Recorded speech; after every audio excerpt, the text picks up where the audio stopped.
இந்திய நாட்டையும் அரசியலமைப்பு சட்டத்தையும் மக்களாட்சியும் காக்கத்தான் நாம போராடிக்கிட்டு இருக்கோம். ஆனா நம்ம அரசியலமைப்பு சட்டத்துக்கு எதிரானவர்களாக சித்தரிக்கிற முயற்சியில இறங்கி இருக்கிறார் தமிழ்நாட்டினுடைய ஆளுநர் RN ரவி அவர்கள்.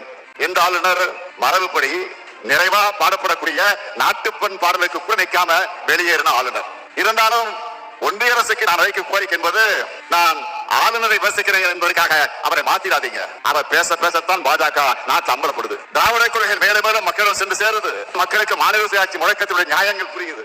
இன்னும் சொல்லணும்னா, இன்று முழுக்க இந்த மாநாட்டில் நம்முடைய தோழர்கள் திராவிட இயக்கத்தினுடைய குறித்து அழுத்தமாக உணர்வோடு பேசுறதுக்கான தூண்டுகோலாக இருந்து வரும் நம்முடைய ஆளுநர் அவர்கள் தான். தந்தை பெரியார் அடிக்கடி ஒன்றை சொல்லுவார், என்னை செயல்பட வைப்பது என்னுடைய தோழர்கள் அல்ல, என்னுடைய எதிரிகள் சொல்லுவார். அப்படிப்பட்ட கொள்கை எதிரிகளை, பண்பாட்டு எதிரிகளை தான் நாம் இன்னைக்கு பார்த்துக்கிட்டு இருக்கிறோம். இன்றைய எதிரிகள் கருத்தியல் மோதலுக்கு தயாராக இல்ல. ஏன்னா கருத்தியல் ரீதியா பேசினா அவங்களால ஒருபோதும் வெற்றி பெற முடியாது. அதனாலதான் அவதூறுகளை ஆயுதங்களாக இருக்கிறாங்க. அந்த துரோக கூட்டத்தை துரத்தெறிய வேண்டிய கடமை சட்ட போராளிகளிடம் உங்களுக்கு இருக்கு.